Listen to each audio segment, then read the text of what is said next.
Tire-livre, atelier d'écriture, cycle qui s'intitule Progression. On est la 7, mais on a le temps parce que d'une part là, on va tout balayer tranquillement un petit peu le territoire, puis s'arrêter ici, s'arrêter là, faire des choses plus approfondies, mais peut-être aussi prendre le temps sur une proposition, une autre, de la laisser faire comme un écho, comme un rebond, comme un élargissement. Ça, je l'avais jamais fait jusqu'ici. Surtout que dans ma tête, il y a le temps. Je sais même pas si je vais l'arrêter, ce cycle, on verra. Alors c'est venu de nos discussions sur la précédente, à partir du journal de Kafka, où pour moi, dans l'idée, il s'agissait d'une captation brève, presque instantanée du réel. J'ai appelé ça épiphanie, pour reprendre un petit peu ce mot qu'on utilise pour Joyce aussi. Ce moment où, dans le réel, il vous semble que quelque chose échappe à la seule détermination de l'instant. Quelque chose de fugitif, quelque chose d'une sensation, bien sûr. Et simplement, cet instantané, on le faisait balayer différentes distances temporelles. Profusion de la journée d'hier, et puis on l'emmenait jusqu'à l'effacement qui a commencé de se produire, si on regarde la distance d'une semaine. Et c'est cette variation dans le traitement du réel qui m'importait. Pourquoi ? Parce qu'elle met en jeu la différence, ou la tension plutôt, plus exactement, entre le mental et le réel. C'est en quoi le réel, de toute façon, c'est des banalités, est toujours une recréation mentale, une appropriation mentale. Et le geste de la littérature, d'utiliser ce fonctionnement découplé du réel pour en reproduire la sensation ou l'illusion. Et on appelle ça fiction ou ce qu'on veut. Mais pour plusieurs d'entre vous, la question du journal a ressurgi à l'intérieur. Ressurgi de façon positive. Le journal, le carnet de notes que chacun de nous tient plus ou moins à mesure des avancées, qui est aussi un carnet d'écriture, et puis aussi un registre des jours, indépendamment justement de cette espèce de saisie des fissures du réel que je cherchais à prendre. Et je me suis dit que peut-être ce serait bien de s'ancrer là, d'établir notre campement à cet endroit-là, à cet endroit de la recréation mentale d'une sensation de réel, mais sans la prendre par la fissure, justement par l'exceptionnel, par la prendre dans le recommencement ordinaire, mais la laisser se développer. Même l'expression, je ne la connaissais pas. Et pourtant, il y a d'autres endroits où ça se passe, et c'est une fonction aussi professionnelle. Par exemple, pour les malvoyants, les personnes qui réinterprètent à l'oral les films. C'est un enjeu considérable. Et c'est pas cet enjeu en tant que tel qui nous concerne nous ici. Encore que, puisque un d'entre nous s'est mis à parler des ateliers qu'il faisait dans ce cadre. Mais c'est une technique, et c'est pas non plus en tant que technique que ça nous intéresse, c'est en tant que ça braque un projecteur, ça crée un effet d'amplification sur un phénomène continu qu'on utilise en permanence dans écrire. Et ce qu'on utilise en permanence, là, dans écrire, peut-être sous-jacent, peut-être loin dans le décor, peut-être tout d'un coup qui prend toute la place et qui reste l'élément premier du flux du récit. Peut-être vous aurez envie d'aller lire ou relire les promenades ou les petites proses de Robert Walser, par exemple. Je crois que j'ai déjà fait des vidéos là-dessus, mais c'est facile à trouver. Quel enchantement. C'est aussi le cas chez G.W. Sebald. C'est ce moment où le fait même d'interpréter visuellement ce qui nous entoure devient la fiction elle-même. Non, évoluer à une vitesse qu'elle n'avait jamais eue dans ces dernières décennies. C'est-à-dire la notion de paysage en littérature s'est élevée au stade, au rang de concept, parce que la notion de paysage intervient aussi dans l'espace urbain, dans l'espace naturel, dans toute approche, en particulier les approches écolo, et en particulier les approches qu'on dira nous maintenant éco-poétiques. Donc il y a un enjeu encore renforcé à traiter la notion de paysage comme construction, intention, et pour ça, pour pouvoir y accéder, pouvoir le manier esthétiquement, s'en saisir depuis notre expérience. Alors évidemment, dans la peinture, rétrospectivement, c'est vieux, il y a la tempête de Giorgione, il y a un sujet, mais le vrai sujet du tableau, c'est pas le personnage, c'est précisément la tempête sur ce paysage à la fois calme et très complexe, archétype et en même temps celui construit par le peintre, qu'est le tableau. Qu'est-ce qu'invente la peinture anglaise du XVIIe siècle, par exemple, avec, je ne sais plus les dates, allez, mettez 18e si vous préférez, mais Constable, un moulin, un étang, 3 arbres, et c'est la même magie extrêmement forte que les 3 arbres de Marcel Proust.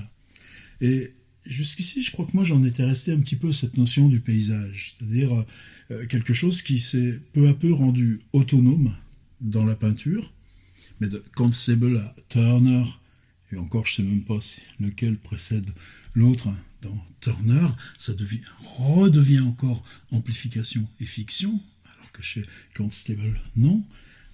Je prends un peintre comme Andrew Wyeth au XXe siècle, peintre américain. À la fois on a un champ, une petite maison, un bout de route. Il y a Charles Schiller aussi, avec ça d'important que le paysage peut inclure des entrepôts, des usines, une voie ferrée, et qu'il n'y a pas de hiérarchie dans ce qu'on montre. Combien de fois, moi, je l'ai pris à la figure. Ah, mais pourquoi tu montres ça? Ben non, c'est pas ça, c'est notre rapport au monde. On sait. Là, je suis déjà en train d'anticiper ce qui va venir dans la vidéo. Je veux dire, sur Andrew Wyeth, il y a un personnage allongé dans l'herbe, mais le rêve, la tension, le fantastique, l'inquiétude tient à la pente du champ, à ce rapport de contraste entre la maison et le champ, donc cette notion de paysage qui devient en tant que telle fiction. Et c'est là où je pense que ce statut-là, cette notion de paysage a basculé dans le fonctionnement ou l'importance disons, en 2 décennies. Et bien évidemment, si je me réfère à Julien Gracq, ben là on n'est pas à 2 décennies, on va remonter. C'est un livre écrit en 1974. Ça veut dire qu'il a 60 ans, et encore tout un pan de son œuvre à venir, en particulier le fabuleux En lisant, en écrivant, qui est un outil tellement important pour nous. Mais chez Gracq, il y a une suite de ruptures sur lesquelles je ne vais pas insister, puis il y a d'autres vidéos sur le site là-dessus. C'est le fait qu'il ait intitulé un livre « Lettrine 2 ». Bah ouais, c'est évident, il y a lettrine tout court. Et si vous lisez lettrine, évidemment, ça fait partie de nos outils d'auteur. Il y a les textes sur Breton, les textes sur Lautréamont. Il commence à y avoir ces textes qui appréhendent un bout de voyage, une ville. Mais c'est comme s'il revenait sur sa trace. Il a quitté l'univers du roman, après le rivage des Syrtes. Il a quitté l'univers du roman, après le rivage des Syrtes, puis cette histoire de Goncourt refusé. Et il entre dans ce qui va devenir pour nous maintenant la porte d'entrée majeure de son paysage. Et même si on prend un récit comme Les eaux étroites, qu'est-ce que vous retrouvez dans Les eaux étroites? Vous retrouvez Edgar Poe, vous retrouvez Nerval. Et si on prend En lisant, en écrivant, on va retraverser, bien par exemple, le paysage qui ouvre Béatrix de Balzac. Ou pourquoi il y a si peu de paysages dans Stendhal. Et dans Gracq, c'est ce travail au même plan de ce qui est l'appropriation de la littérature, de ce qui est le- comment on explore en nous-mêmes, dans notre geste, notre pulsion d'écrire, ou ce qui nous lie là au réel comme pulsion d'écrire, ce travail, en quoi cette, pulsion vient justement des lectures ou est capable de les nier ou les ignorer totalement.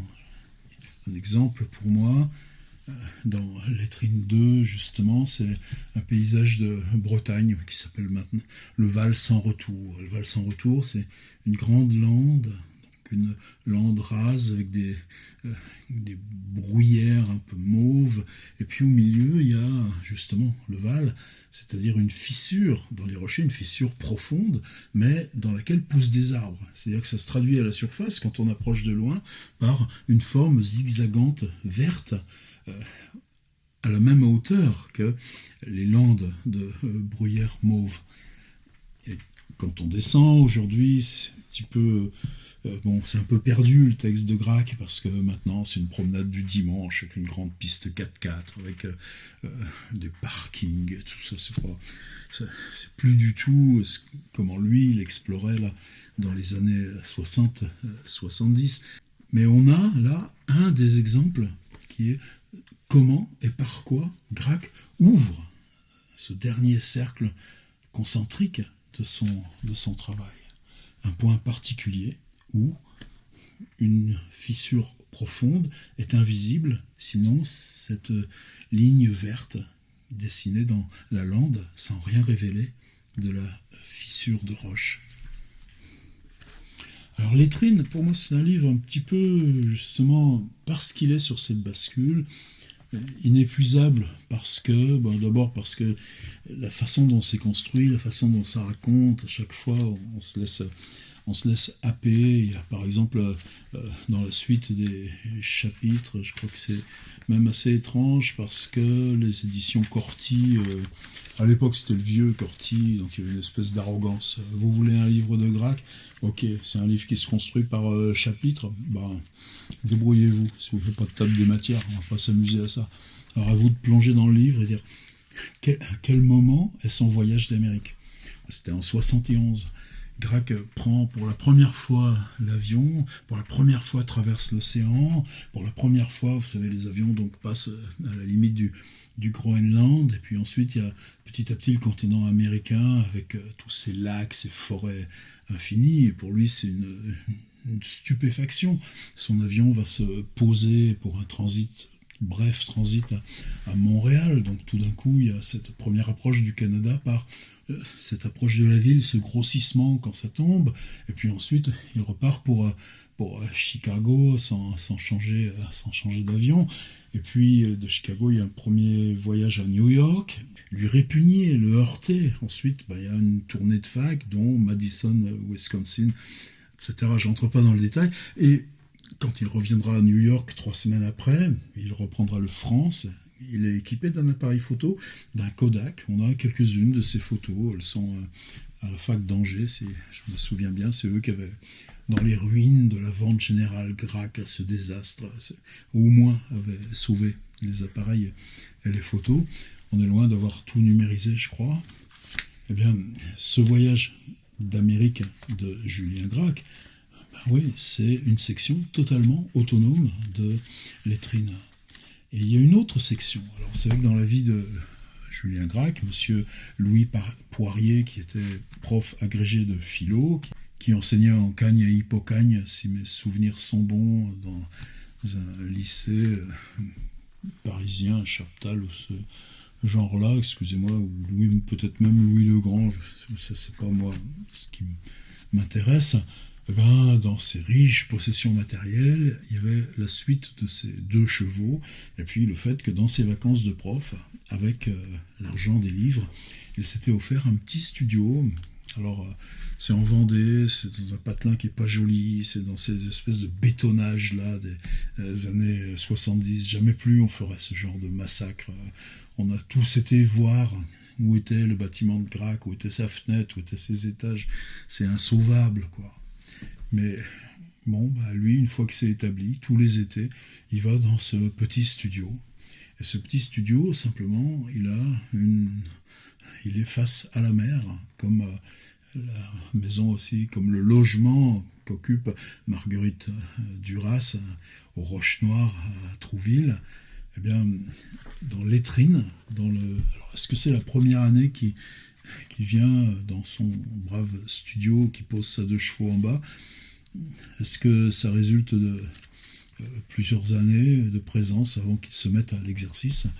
Eh bien, dans la petite fiche associée, vous trouverez 8 marines. Et le texte s'appelle marine au pluriel.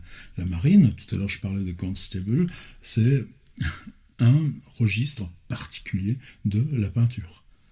Mais dans le dispositif des marines de Grac, il y a quelque chose d'extrêmement simple, c'est-à-dire c'est un cadre. Alors le cadre, disons que la chambre photographique, ça pourrait être le studio. Le cadre, c'est la porte-fenêtre avec le balcon. Et puis au-delà, il y a la mer. Alors dans ce rapport, toujours jamais simple, c'est jamais simple avec Grac en général, mais ça l'est encore moins dans son rapport à Proust. En lisant, en écrivant, il y a une espèce de chapitre où il essaye de démolir Proust. Et, en gros, il n'y a pas plus précis dans certains rouages et nuances de Proust que ce passage où lui voudrait écraser ou rabaisser ou tenir à distance Marcel Proust. Marcel Proust, il a le dispositif équivalent à l'hôtel de Balbec dans le moment où se lève le jour, où le jour se fait par les persiennes, donc la transformation de la lumière dans la chambre close, et puis, quand on ouvre les persiennes, qu'est-ce qui apparaît de la mer? Qu'est-ce qu'on voit de la mer selon les jours et les saisons? Et ça, dans Proust, c'est un des moments, parmi d'autres. Je vous mets le lien d'ailleurs dans l'article du site lié à cette proposition pour que vous puissiez aller voir chez Marcel Proust 2 usages de ce genre de variation. Balbec et les vagues, et une autre qui n'a rien à voir, mais qui peut nous servir, y compris mentalement. C'est ce moment où le narrateur accompagne Robert de Saint-Loup en visite chez sa maîtresse, Rachel Camp du Seigneur. Et le temps qu'on se rapproche de ce pavillon de banlieue où Robert de Saint-Loup va entrer, retrouver sa compagne, tandis que le narrateur reste à l'extérieur, Proust nous sert, une par une, pareil, 8 descriptions, je n'ai pas fait le compte exact, parce que des fois c'est fractionné, des fois c'est un petit peu à distance, de poiriers en fleurs. Et dans ces poiriers en fleurs, la dernière arrive à une sorte de quintessence abstraite. Le paradoxe, c'est que Proust ne disposant pas, et ça c'est important, de la capacité mentale à se dire la variation sur un paysage est un outil littéraire comme les autres.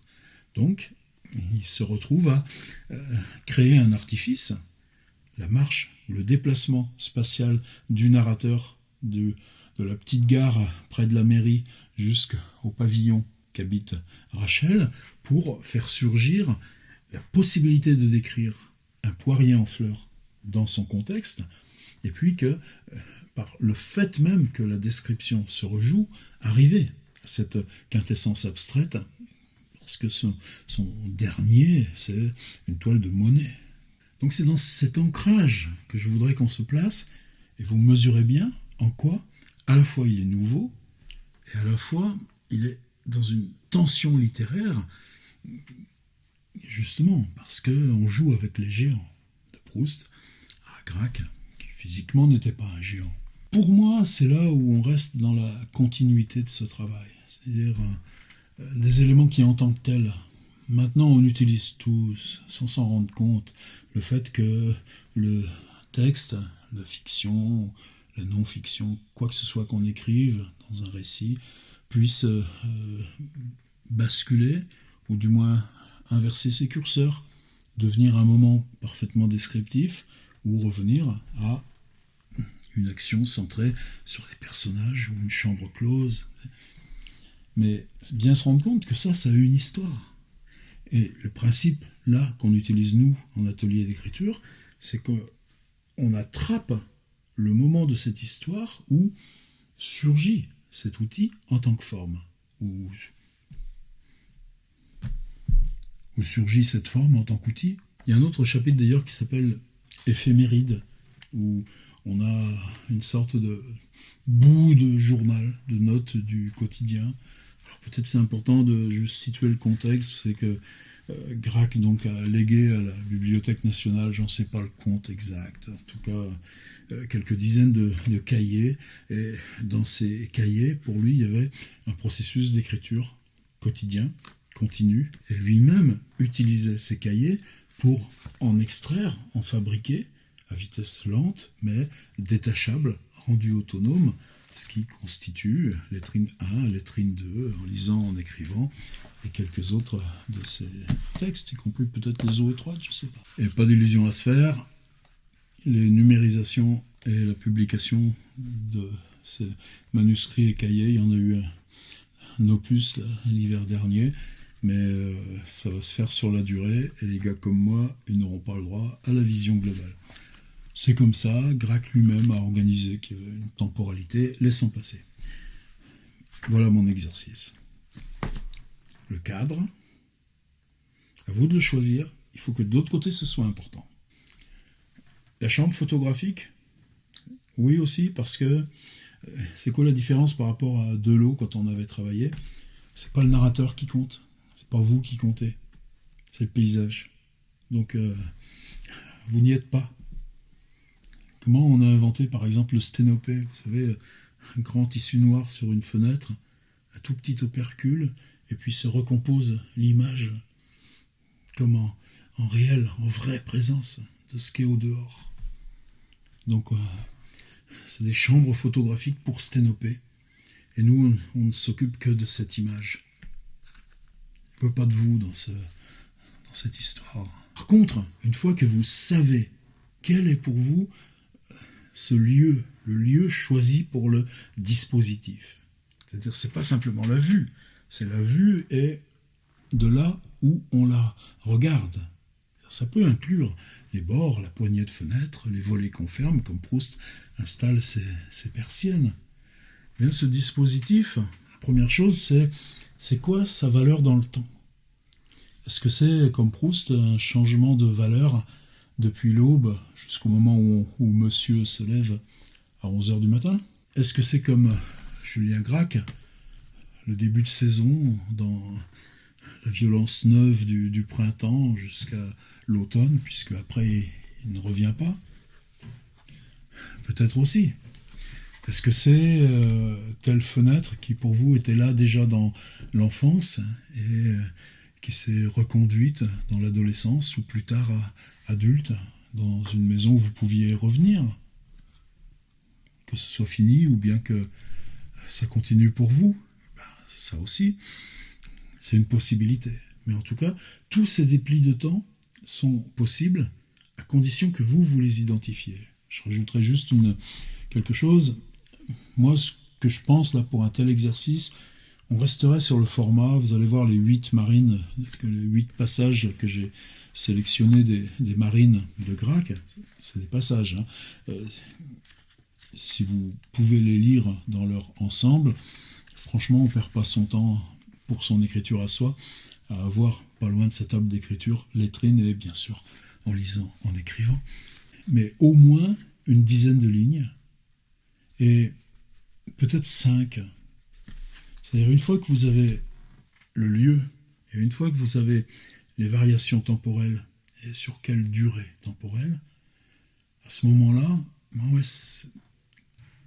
laissez-vous la place, laissez-vous le temps, laissez le texte grandir. Mais par contre, contraignez-vous à des variations. Contraignez-vous à ce qu'il y en ait au moins 5, mais ce n'est pas limitatif, et que peut-être par exemple sur 5, ce serait bien qu'il y en ait une de nuit. C'est-à-dire si vous avez votre dispositif temporel et les variations et les renversements dans ce dispositif temporel, vous pouvez même pousser ça plus loin, puisque j'ai parlé de dispositif sans narrateur. C'est quoi l'image? C'est quoi la pièce quand vous n'y êtes pas? Et tout d'un coup, il y a une description fictive qui n'est pas le témoignage mental de vos souvenirs, quelque distance qu'ils soient, ou on peut basculer à l'inverse, la fenêtre là où vous êtes. Et pendant une semaine, chaque matin, eh bien, on l'a fait, la description. Et il n'y a pas beaucoup de choses qui changent. Dans ce cas-là, ça obligera à aller chercher des détails encore plus fins, à pousser à l'usure, tout ça.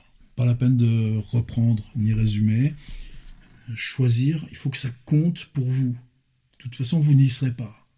Donc, il n'y aura aucune indiscrétion. Savoir à quelle distance de temps c'est et à quelle récurrence de temps c'est.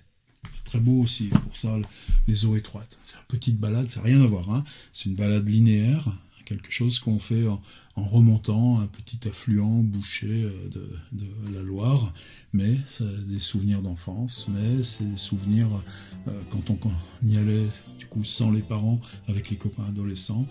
Des souvenirs du temps de la fac, quand on faisait venir des copains, ou quand jeune adulte, on refait l'expérience une fois de temps en temps, et puis c'est 3 km en barque. Mais avec ça, quelle merveille! Là, non, c'est pas la remontée des eaux étroites, c'est juste frontal, paysage, sans vous. 5 variations, avec chaque fois une dizaine de lignes au minimum. Ça, je sais qu'il y en a qui écrivent long, d'autres qui écrivent bref, c'est pas la question. C'est la question du travail, du format. On se prend des toiles, là, qui sont d'un format qu'on souhaite ne pas être une simple miniature. Je sais bien que vous allez m'inventer des